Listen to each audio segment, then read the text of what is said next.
anak-anak, kita akan belajar agama Kristen. Anak-anak silakan siapkan buku Jamur di halaman 51. Sebelum kita mulai belajar, mari kita berdoa. Bapa di surga, tiba saatnya kami akan mulai pembelajaran kami. Tuhan memberkati dari awal hingga pada akhirnya pembelajaran kami. Biarlah boleh berjalan sesuai dan seturut Tuhan dan Tuhan Yesus kami. Dalam nama Tuhan Yesus kami berdoa. Amin. Anak-anak silakan buka buku halaman 51. Pembelajaran kita yang ke-6, pengorbanan Yesus Kristus. Nah, anak-anak bisa baca ya di dalam Alkitab Matius 27 ayat 32 sampai 56 dan di dalam Lukas 22 ayat 47 sampai 50.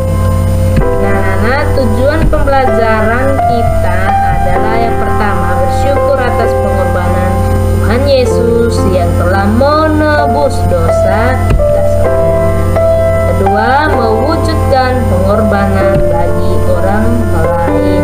Dan yang ketiga, berkat mengikuti teladan Tuhan Yesus. Nah, anak-anak, dalam kehidupan kita, pernahkah anak-anak melakukan suatu pengorbanan untuk orang lain? Apakah anak-anak pernah melakukan pengorbanan untuk orang lain? Nah, dalam hal apakah sehingga anak-anak perlu berkorban? Berkorban itu merupakan apa, anak-anak? Pemberian sesuatu kepada orang lain. Ya, berkorban itu adalah, dalam kamus juga berkorban adalah menjadi korban, menderita kerugian untuk menyatakan bukti kepada orang lain. Ya, rela berkorban. Berkorban artinya pemberian sesuatu dengan hati yang ikhlas kepada orang lain demi kebaikannya. Seorang yang melakukan pengorbanan pasti ditujukan kepada orang yang ditolong dan dikasihi. Ini orang yang ditolong dan dikasihi, ia rela melakukan apa saja.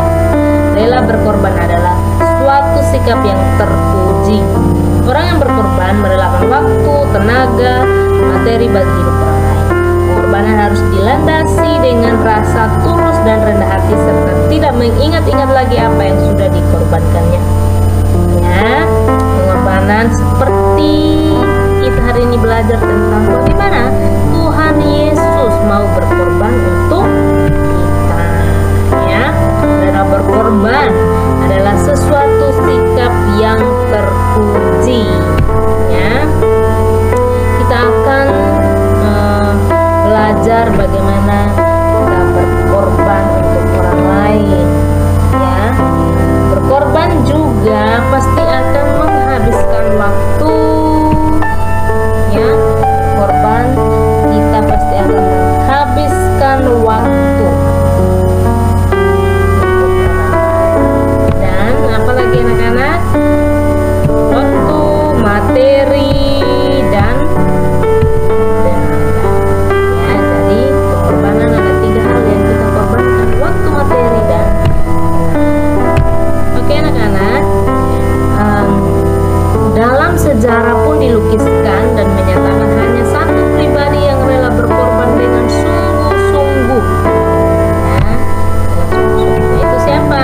Yaitu Tuhan Yesus Kristus. Yesus, hukuman salib merupakan bentuk hukuman mati yang diberlakukan oleh pemerintah Roma saat menjajah orang Yahudi pada waktu itu. Biasanya hukum salib diberikan kepada penjahat kelas berat, tetapi Tuhan Yesus tidak.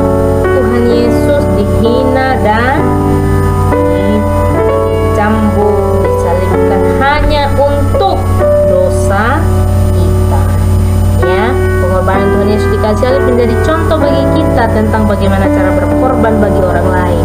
Ya, Dia datang di dunia mengorbankan bagaimana cara berkorban bagi orang lain. Dia datang di dunia mengorbankan dirinya untuk menyelamatkan manusia. Ya, jadi Yesus mengalami 10 tahap penderitaan. Ya, kita akan melihat bagaimana Tuhan Yesus. Ada 10 tahap Tuhan Yesus Yesus sampai kepada penyaliban. Kita satu-satu ya, berdoa dengan perasaan sedih dan gentar. Diawali pada malam setelah perjamuan di Taman Getsemani, Yesus berdoa dengan perasaan sedih, peluh meneteskan bagaikan darah. Keringatnya itu menetes seperti darah.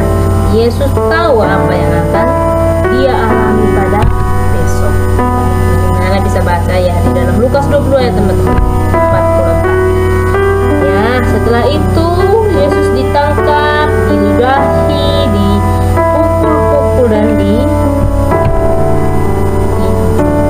dibelenggu dan diserahkan pada Pontius Pilatus. Ya, Yesus dibelenggu, diserahkan kepada Pontius Pilatus. Setelah itu Yesus disiksa.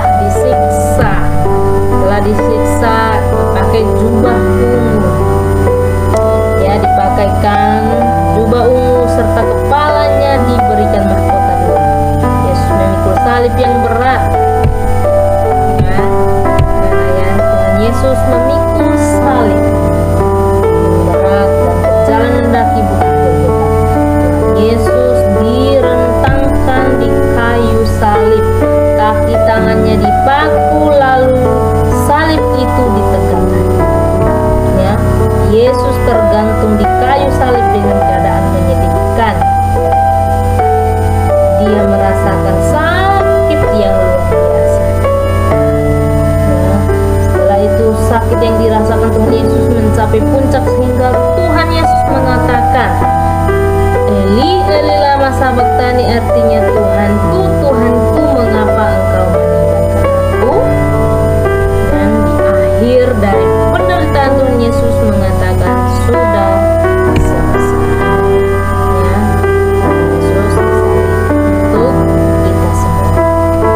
Penderitaan Tuhan Yesus, tidak ada yang pernah merasakan penderitaan seperti penderitaan Tuhan Yesus. Tapi Tuhan Yesus walaupun disalib, dipaku, dihina dan lain sebagainya, sangat ajaib Tuhan Yesus bisa bangkit pada hari yang ketiga. Ya, ketika kematian Tuhan Yesus ada 3 keajaiban yang terjadi, yaitu langit gelap dari jam 12 menjadi cerah kembali pada pukul 3. Ketiga, tirabat antara ruang kudus dan ruang maha kudus terbelah 2 dari atas ke bawah. Hal ini menunjukkan bahwa jalan untuk datang ke hadiran Tuhan kini terbuka lebar bagi semua orang yang percaya tanpa ada yang menghalangi. Yang ketiga adalah terjadi gempa, bukit-bukit batu terbelah, kuburan-kuburan terbuka, banyak orang kudus yang telah meninggal dan bangkit. Sudah kebangkitan Yesus, mereka pun keluar dari kubur lalu masuk ke kota kudus dan menampakkan diri kepada banyak orang. Peristiwa ini merupakan petunjuk bahwa kematian dan kebangkitan Yesus memastikan kebangkitan kita dalam kemuliaan pada saat Tuhan Yesus datang kembali. Jadi sebelum dikuburkan, seseorang serdadu menikam lambung Tuhan Yesus dengan sebuah tombak.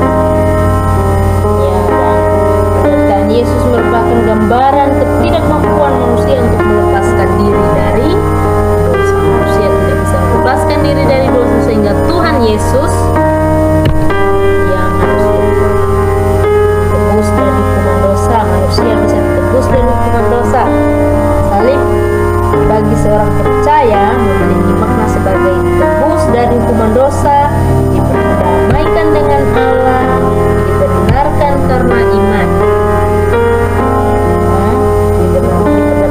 Dibenarkan karena iman, dan ada suatu pengharapan, ya, suatu pengharapan untuk manusia atas pengorbanan yang sudah dilakukan Yesus bagi kita. Hendaklah kita selalu bersyukur. Syukur kita dan syukur kita nyatakan dengan cara hidup dengan setia dan taat melakukan kehendaknya dan berusaha tidak melakukan dosa lagi. Oke anak-anak, dengan Yesus kita teladani dan mau berkorban bagi orang lain dengan cara sederhana